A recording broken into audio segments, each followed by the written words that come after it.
Hello FIFA fans, and welcome to the first episode of the Academy story. If this is your first video you're watching, you may just want to jump back and have a look at the introduction video because it explains the series. But if you do just want to come along for the ride and start up here and see how you get on, see if you enjoy it, then that's cool also. So I will just start off straight away, and I decided to go with Exeter City, which is the same team that I did this in FIFA 17 with. The only difference is that, of course, I didn't make that public. That was just for myself. So I'm just going through the motions here, Mr. Undercover Nerd, picking my manager, and I always go for this dude because I just think he looks smart, really. They're the settings: legendary difficulty 6 minutes, Sterling. I changed it from Town Park to, I just picked a better stadium, a bigger one, and just called it Exeter Stadium, really. And that's because the Town Park one, FIFA always do it for the lower teams, and you get bored of that stadium pretty quickly. So the first season, effectively, I don't do anything. This is just the building season. This is to get all the academy players. So what I did is, the first thing I did is I did the financial takeover, which gives you 40 million, and then I just use that money purely to buy scouts because I want the best scouts so I can get the best youth players. Otherwise, yeah, I'll be wasting a lot of time just with picking up quite a lot of rubbish players. So you can just see here, this is just the process I went through to get the scouts, and all I was doing was hiring them, firing them if they weren't 5 and 5, firing. And to be honest, what I thought I'd have to do was I'd have to reload the save, but this is my first go at it, and I was lucky because I managed to get 3 5-star scouts straight away. And I think I was left with, I think it works out about 10 million at the end, which is might be less than that, it doesn't matter, the money's not really important. So yeah, once, you'll see in a second, when I get the 3 5-star scouts, what I then do is I of course send them out to different areas throughout the globe, and I do the day in between to make sure I get a scout report on consecutive days, so I don't get 3 scout reports in one day, because otherwise I could be missing out on key players, really. And once I sent all the scouts out, my next move was to transfer list all of the real life Exeter players, because I'm not using any real players for the series. So I just went down the list and just transfer list. And as the season progressed, the 2017-18 season, I just sold pretty much all of them. And you'll see from the next episode that just dives straight into the season with the first game and everything, you'll see that I think there's 1 or 2 players, but of course I won't use them, and I'll sell them when I'm able to just promote the last couple of youth players. But you can just see here the system that I used to get the youth players. What I was doing is I was getting the report, having a look, okay, no one decent, reload, and that took me absolutely hours to get. I ended up with 19 youth academy players for the series. I wanted 20, but I just couldn't get it. So what we're jumping into now is meeting the players, and this is what this episode is about: meeting the players and having a look who I actually got and who we've got for the upcoming series. So starting from the back, the first you play here is a Toko Festil, or Festile, something like that. He's South African, and he is going to be awesome. He's 6'3", left-footed. That potential 91 to 94. You can see his in-game pictures there, so we know what he's going to look like when he's actually playing. He's, at the moment, his overall is at 61, and yeah, I'm looking forward to seeing how quickly he progresses, but that height is going to be crucial, really, and we'll see if he can make some pretty decent saves for us. Okay, next up we have Argus Kallis, who is from Greece, and he's going to be one of the back line. His main position is left back at 6 foot, pretty good, right-footed player, and we can see there the potential is at 79 to 94. His overall rating at the moment is 62. It says there on the youth report it was 59, but of course, as the first season, when I was just going through it, he managed to put on a few. Again, we can have a look at his in-game picture there, because if you had a look at the starting video, the introduction video, you'll know that I don't really like having any dodgy, we'll put it that way, any dodgy looking youth academy players. What I love about this guy is left back, centre back and right back, so he can play all across the back. He's got a low attacking work rate, which is what I like in my defenders, and that will make more sense when I talk about the tactics. medium defensive work rate, but 2-star weak foot and 2-star skills doesn't really make much of a difference. But again, it's going to be interesting to see how he develops over the course of this series. Here we have Edson Reese, who I'm going to be using as a centre-back. And for those of you that are familiar with the youth academy system in the FIFAs, you'll know that it's quite difficult to come by decent centre-backs. So sometimes you have to be forced to use left-backs and right-backs in the centre-back position. It won't affect me too much because, of course, I have the ability to do player training. So we can change that position if he proves himself that he's worthy to be a centre-back. Having a quick look at the stats, the main thing, first of all, we addressed is that potential 87 to 93.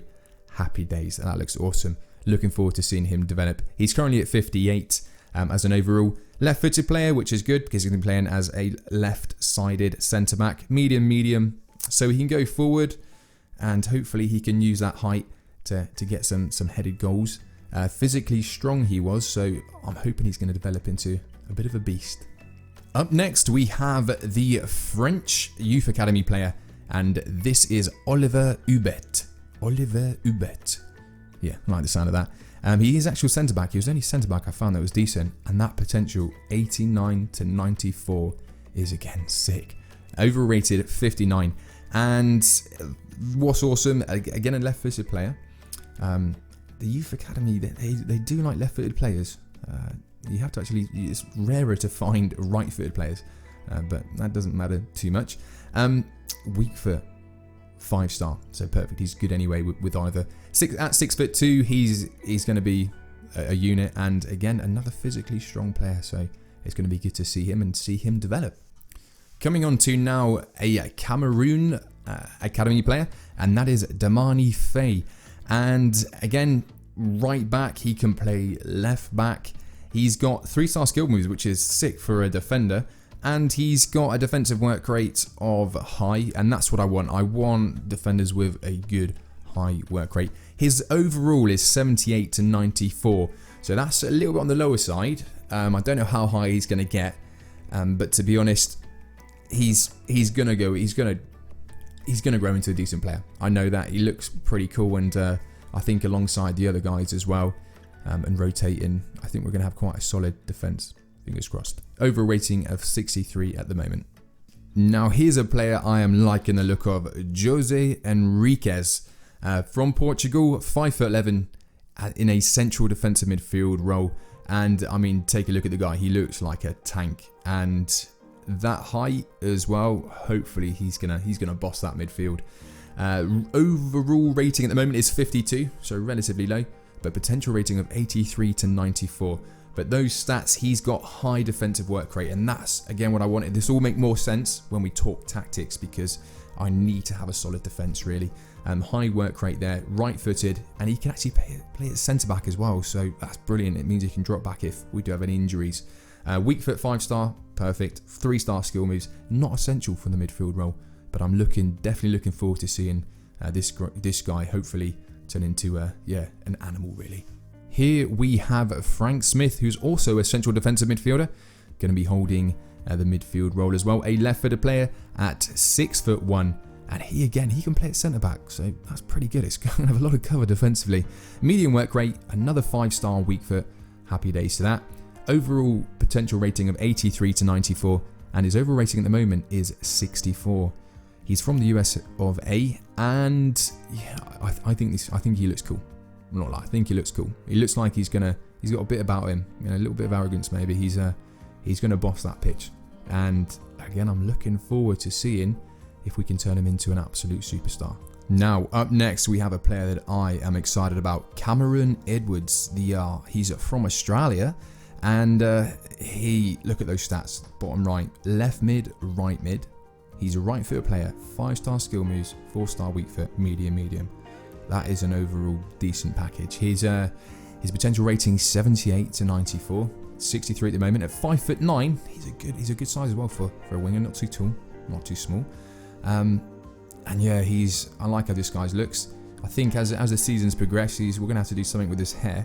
We'll get him a haircut, I think, because it does make him look a little bit older there.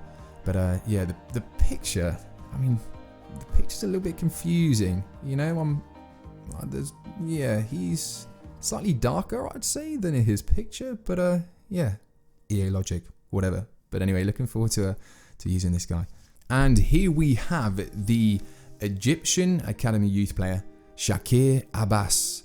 And this guy, he looks like a legend, absolute scruff.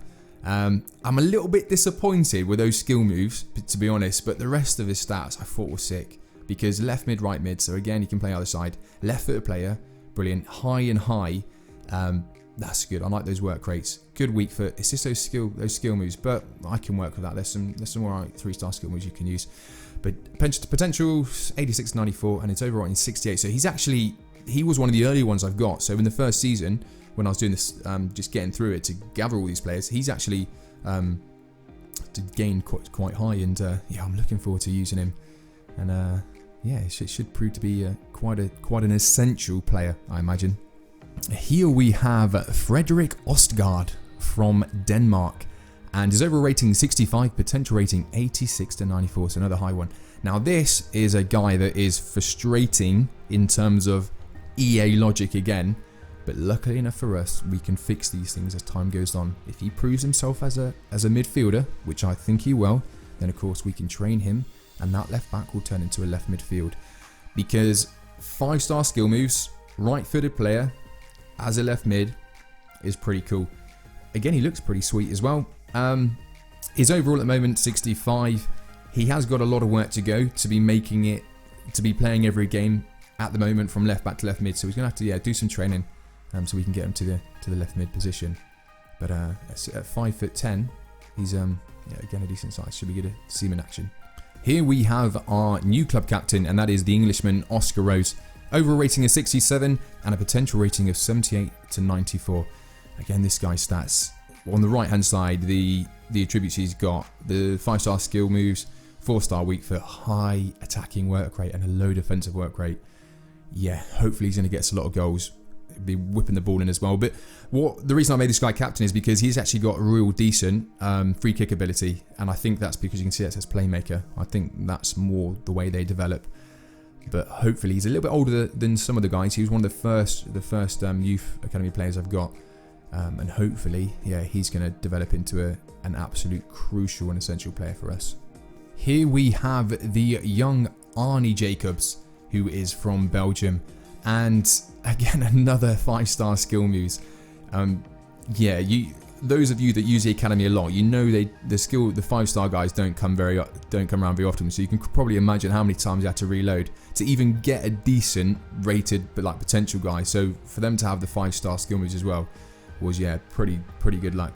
5'6", that potential of 92 to 94. He's gonna be awesome. The only kind of letdown really with him is his weak foot, but again, the great thing about this series is the different types of training that we can offer, and I will go into that more in another episode. But we can train that weak foot, and hopefully over the coming seasons at least get that up to a 4-star weak foot, because he is young, and of course youngsters can develop. So yeah, he could be a future maybe Eden Hazard, and that'd be pretty cool. Okay, so now we have one of our more attacking players, and that is Louise Gonzalo, and he is from Spain. Now, if you have watched the first introduction video, you'll note that I said that I don't like players that look old, but I think this guy, he has potential. I think he looks cool, and we just go with that he's shaving his head temporarily. He's not bald, he's just shaving it temporarily, because we know that, that hair can grow out, and then we can start making him look a bit more like a superstar, because at 18, he's having pretty big dramas if he's gone completely bald then.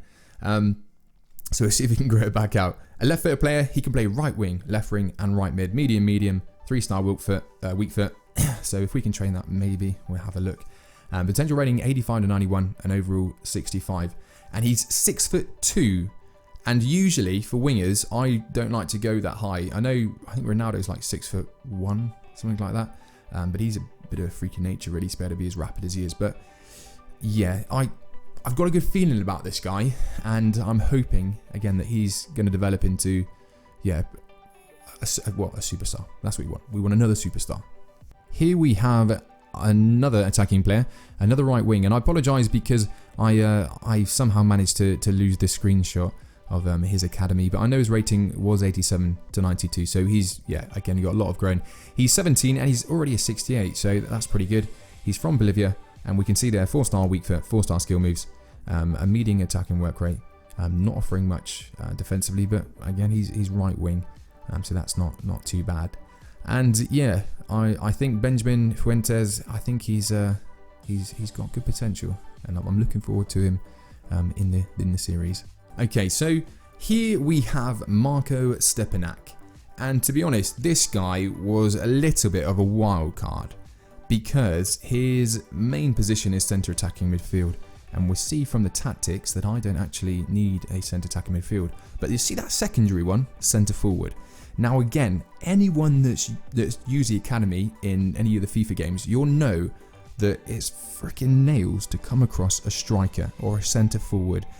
I don't know why, but EA like to make it that apparently nobody wants to be a striker, or no one is good enough to be a striker if they're coming from the youth academy. So I had to have this guy because it was coming near the end of the season, and I didn't have a striker or centre forward. I couldn't find any, so I promoted this guy, and I saw that he was a centre forward, and I thought I just have to keep him. I can't get rid of him just in case I don't find someone. He'll have to work as a centre forward until we buy a regen. But looking at his stats, 82 to 94, so he has got good potential rating. Overall at the moment, 56. He's still young, 16, 5'10". Again, I apologise because I haven't got the youth academy screenshot. I mean, 3-star skill moves, 2-star weak foot, nothing special there. Another left-footed player. He could potentially be one of the guys that may have an early exit, but we're going to need him at the start of the season. I know that for sure because we haven't got a very big squad. And coming in, our final youth player, as it stands at the moment, because you'll find out from the next episode, which jumps straight into it, there's still 3 youth academy players that haven't been promoted because they're 15. And I know if you've seen the introduction video, I said that I wouldn't get 16-year-old players, but trust me, this took me hours. It took me so many hours. I had to use one of my accounts. I used a whole trial pretty much to be able to get all these players. So yeah, I was left with no option really. So I've got 3 pretty cool players, and we'll introduce them probably in the next, well, whenever I can promote them, we'll have a look at them in those episodes. But here we have Bram Hendricks, and he actually, I ended up getting this guy by doing the Scout a Future Star. I bought that from the catalogue because again, I was struggling so much, and I didn't get any strikers to centre forward, and I thought, well, that might be a way I can get one. And luckily enough, we got him here. And 6'4", which is pretty much what I wanted. I wanted a tall striker because we got those wide men crossing the ball in, and hopefully he'll better get that, use that height and get his head on the ball. So he's from the Netherlands. 4-star skill moves and high attacking work rate. That's awesome for a striker. That's what you want really. A left-footed player, and he is going to be playing pretty much crucially every game. So if he gets injured, yeah, we're going to be in trouble. But that's it for introduction to all the players. I hope you've enjoyed the introduction. The reason I've done that is because, like I've said in the intro, I want you guys to feel these players. I want you guys to get to know them. So when you're watching them play, you know, okay, that's Hendricks. That's Hendricks. He's got another goal. Cool, I like Hendricks. And then next season when Hendricks get this awesome haircut, you'll think, yeah, Hendricks, cool. So that's why I'm doing this series this way, and hopefully you guys are feeling it. All I do now, to sum up this episode, and not to sum up, but to finish the episode, I'm going to talk about tactics. I'm going for a 3-4-3 flat. It's the formation that I've pretty much always played, and that's because just the way I play FIFA, I'm very attacking. I like to score lots of goals, and if I concede a few, well, oh well. So yeah, this is the setup, and I will mix things around throughout, and if I have different games and whatnot, we'll see how we get on. But these are all the players that we saw, that we've had the introduction to, and we get to know those more as we go on. Like I said, I've got a couple of these guys left. These are for the extra players that I'm just waiting to sell, and I'll be able to do that once. Where are you? Once I promoted these. And we got 2 centre mids to come in and a right back. Once I can promote those, we'll have 19 players, so a very small squad, but it means that we can offload those, so we've got no real players left. And then, like I say, we're going to be having a look at just getting regens.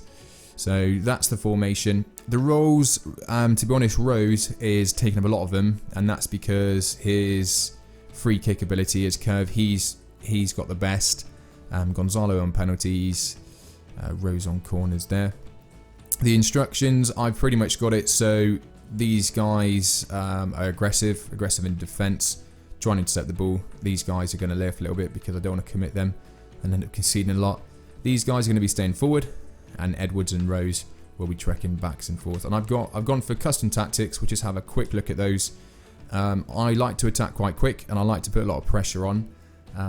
You can tire the players out quite quickly by doing that. But usually, what the kind of tactics I go for is I try and get as many goals as I can, as quick as I can, and then if I end up holding on at the end and 3-2, finishing 4-3, 4-2, something like that, then at least it's been a fun game, and hopefully it should be quite fun to watch. But I think that's all I'll say about tactics. We're adjust them, and you guys leaving comments in the comments on the videos, you'll let me know as well what you think, and if I should change stuff, if I should make things up. And you'll see, as the kind of episodes go on, I will introduce you to how we can train the players. I can't do anything at the moment because the game hasn't actually been released, so I haven't got any access to any of the actual coding or anything like that. So we can't do a lot in terms of training positions and things like that. But that's something to look forward to, and then I'll explain how that works, because it's not just going to be as easy as we click a button and it's changed. There'll be training involved, and hopefully a cool way of doing it. But guys, that's going to be it for this video. Hopefully you've enjoyed it, and any comments you want to leave or any advice or anything like that, then happy days. But other than that, guys, thanks a lot for watching, and take it easy.